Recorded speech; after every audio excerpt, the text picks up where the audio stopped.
Hello everyone. আজকে আমাদের topic হলো difference between phrases and idioms. তো ফার্স্ট যে কলামটা হবে এইটা হলো ফ্রেজেস এর কলাম, আর পাশের কলামটা হলো ইডিয়মস এর কলাম। প্রথমেই ফ্রেজের বাংলা মানেটা কি? বাক্যাংশ, মানে একটা সেন্টেন্সের অংশ বা বাক্যের অংশ। ইডিয়মের মানে কি? বাগধারা। বাগধারা অর্থাৎ এগুলোর অন্তর্নিহিত ভাব বা অর্থই প্রধান। মানে ইডিয়মস যে ওয়ার্ডস বা একটা ওয়ার্ড দিয়ে তৈরি হয়, তার ওয়ার্ডগুলোর ডাইরেক্ট মানে ওখানে ইম্পর্টেন্ট নয়। ওয়ার্ডগুলোর ভেতরে সুপ্ত বা কিছু সিক্রেট মিনিং থাকে, অন্তর্নিহিত মানে থাকে।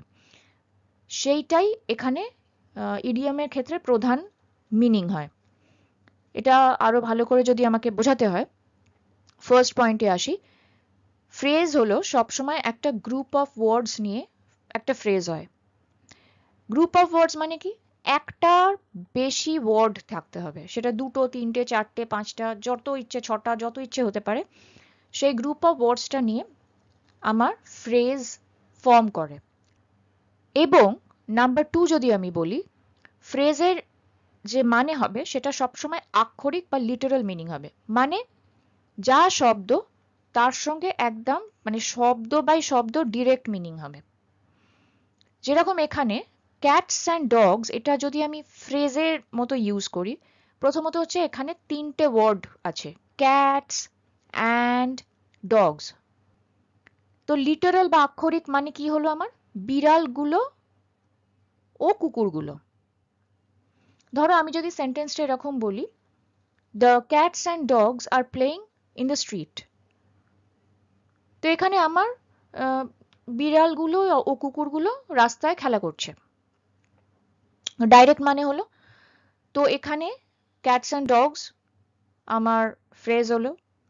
আর ইন হোয়াইট শার্ট, এটাও একটা ফ্রেজ, এবং এখানেও মানে কিন্তু ডাইরেক্ট, যেরকম হোয়াইট শার্ট পরা, এটা বোঝায়।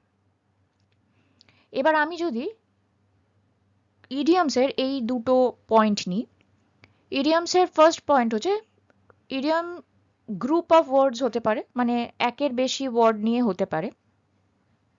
আবার ইডিয়ামের ক্ষেত্রে একটা সিঙ্গেল ওয়ার্ড নিয়েও ইডিয়াম ফর্ম করতে পারে, জাস্ট একটা ওয়ার্ড নিয়েও ইডিয়াম ফর্ম করতে পারে। এবং ইডিয়ামের ভেতরের যে মানেটা থাকবে সেটা কিন্তু সবসময় ফিগারেটিভ বা রূপক, অথবা বাংলায় যাকে আমরা আলংকারিক বলি বা অন্তর্নিহিত মানে বলি। মানে ইনডিরেক্ট মানে, ডাইরেক্ট ওয়ার্ড বাই ওয়ার্ড মানে যে শব্দের যা মানে সেটাই এক্স্যাক্টলি হবে না। যেরকম আমি যদি বলি ইডিয়াম হিসেবে ক্যাটস অ্যান্ড ডগস এর কি মানে, ক্যাটস অ্যান্ড ডগস এর ফ্রেজ যখন আমি বলেছিলাম, তার ডাইরেক্ট মানে কি ছিল? বিড়ালগুলো ও কুকুরগুলো। কিন্তু যখন এটা ইডিয়ম হয়ে যাচ্ছে, তখন এই ক্যাটস অ্যান্ড ডগস এই যে একটা ফ্রেজ মতো ফর্ম করলো গ্রুপ অফ ওয়ার্ডস নিয়ে, এটার কিন্তু মানে অন্তর্নিহিত, এবং সেই অন্তর্নিহিত মানেটা হচ্ছে মুষলধারে। মানে আমি ধরো একটা সেন্টেন্স বললাম, it is raining cats and dogs, মানে হলো মুষলধারে বৃষ্টি পড়ছে। এবার আমি যদি সিঙ্গল একটা ওয়ার্ড নিই, যেমন অড বল, এই অড বল এই কথাটার সঙ্গে খেলার যে বল হয়, যেরকম football, tennis ball, cricket ball, এর কিন্তু কোনো মিল নেই। অড বলের মানে হচ্ছে বিচিত্র মানুষ, যেটা আমরা এই এক্সাম্পলে পাবো। তো অড বলের ইডিয়ম যখন হচ্ছে, তখন অড বলের মানেটা একদমই একটা রূপক মানে থাকবে, যেটার মানে এখানে বিচিত্র মানুষ। তাহলে আমরা কি দুটো মেন জিনিস বুঝলাম? একটা তো হচ্ছে ফ্রেজ, যেটা সবসময় একের বেশি ওয়ার্ড থাকতে হবে, গ্রুপ অফ ওয়ার্ডস থাকতে হবে। তার ডাইরেক্ট মানে হবে, প্রত্যেকটা শব্দের ডিরেক্ট মানে নিয়ে একটা ফ্রেজ হবে, বা আমি যদি বাংলায় বলি আক্ষরিক মানে থাকবে। আর ইডিয়মের ক্ষেত্রে কি হবে? গ্রুপ অফ ওয়ার্ডস নিয়েও একটা ইডিয়ম ফর্ম করতে পারে, বা একটা সিঙ্গেল ওয়ার্ড নিয়েও ইডিয়ম ফর্ম করতে পারে। এবং ইডিয়মের বিশেষত্ব হলো তার যে মানেটা থাকবে, সেগুলো ওয়ার্ড বাই ওয়ার্ড এর মানে ডিরেক্টলি বসবে না। মানেটা সবসময় একটা ইনডিরেক্ট মানে হবে, যেটাকে আমরা ফিগারেটিভ মানে বা রূপক সেন্সে মিন করি বা অন্তর্নিহিত সেন্সেও মিন করতে পারি।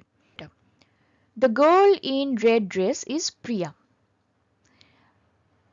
এবার আমি যদি বাংলা মানেটা দেখি, লাল জামা পরা মেয়েটির নাম প্রিয়া।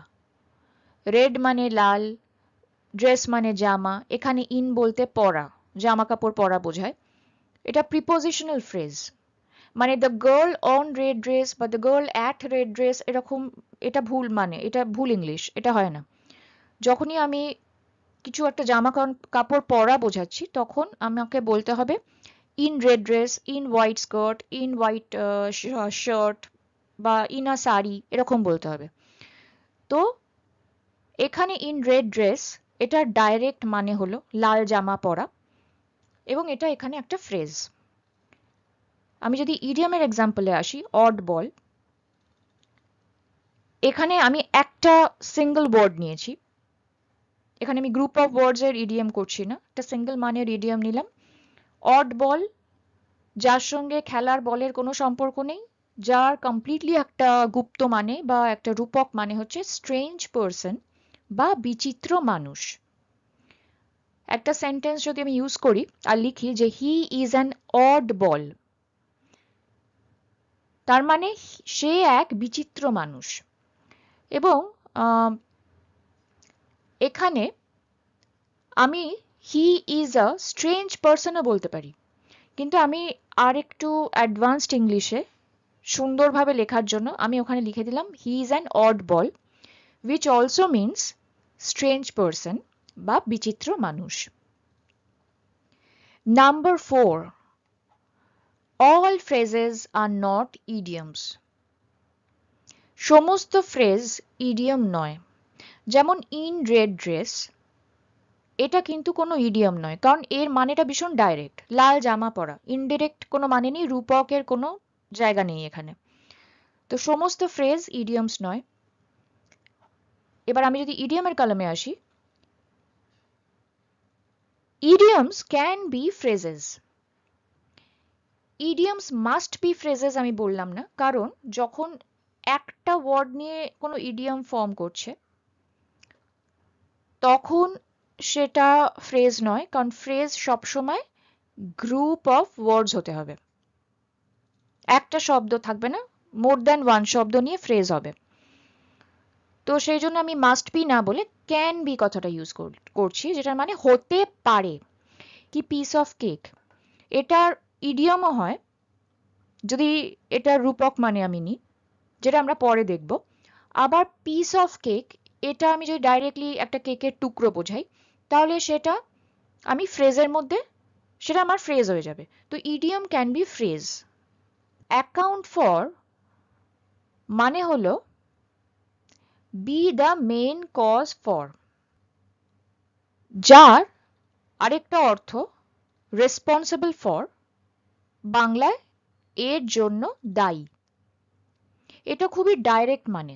Mister Roy is account for, or আমি অ্যাকাউন্ট ফরের জায়গায় রেসপন্সিবল ফরও লিখতে পারি, দ্য মিস্টেক।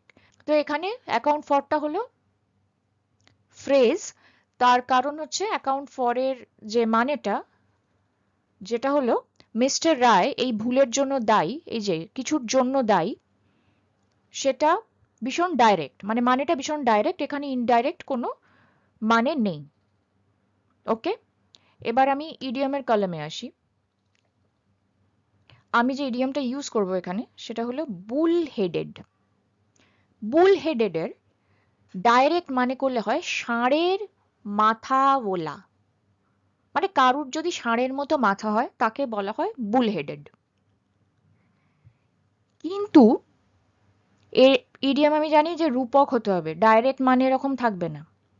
সুতরাং এই ষাঁড়ের মাথাওয়ালা মানেটা ইডিয়ম নয়, মানে বুল হেডেডের ইডিয়মের ক্ষেত্রে ষাঁড়ের মাথাওয়ালা মানে হলে হবে না।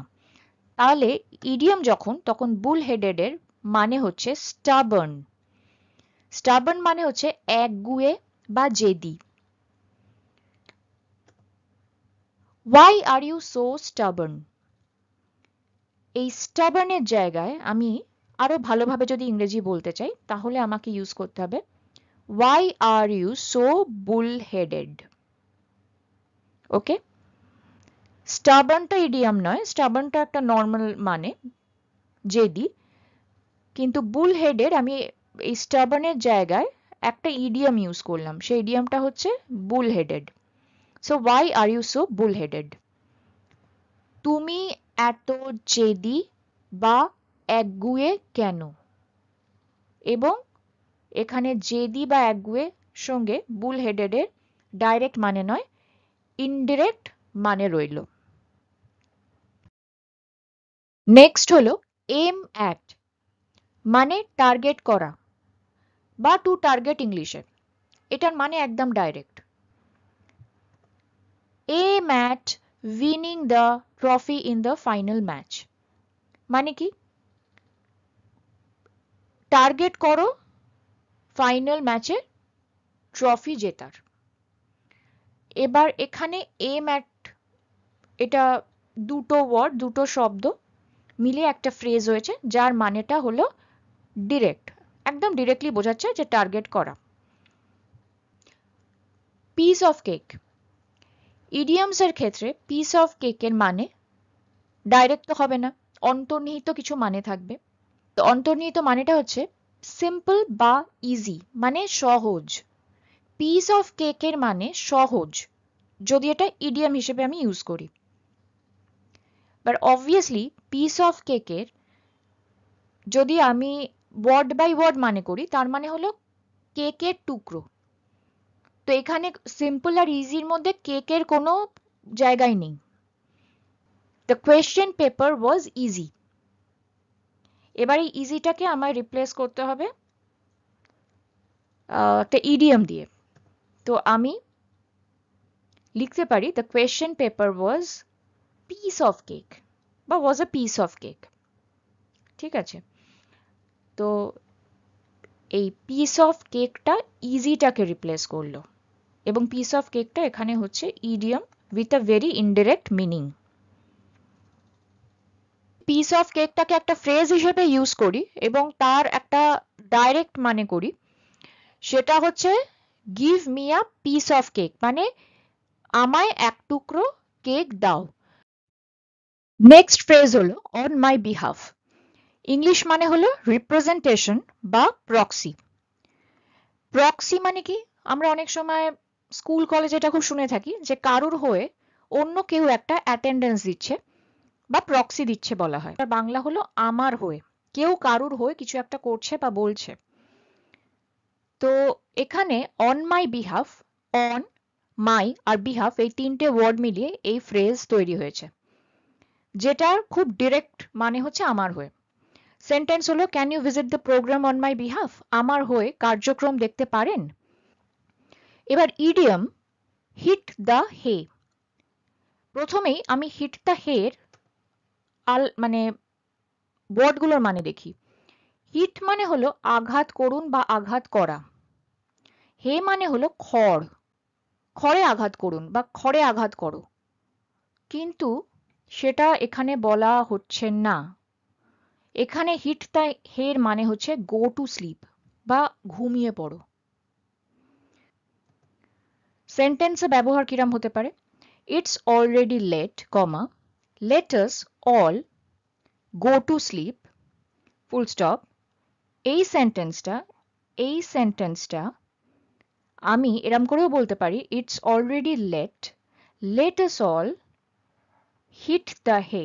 গো টু স্লিপের জায়গায় হিট দ্য হে বলা মানেটা একই হলো। বেটার ইংলিশ হিসেবে তুমি ইউজ করতে পারো। এবার এই ফ্রেজ আর ইডিয়মের একটা হিউজ লিস্ট আছে, যেটা একটা বা দুটো তিনটে ভিডিওতে করা সম্ভব নয়। তো যতটা সম্ভব চেষ্টা করা হবে যে মানে ডিফারেন্ট ডিফারেন্ট ভিডিও মিলে কভার করার। আর ওটা প্লে লিস্টে দেওয়া থাকবে। আর এই ভিডিওটা যদি ভালো লাগে তাহলে please like, share and subscribe, আর কমেন্টে জানিও যে আরো কিরকম ভিডিও তোমরা দেখতে চাও বা কোন টপিকের উপর ভিডিও দেখতে চাও। Till then, thank you, take care.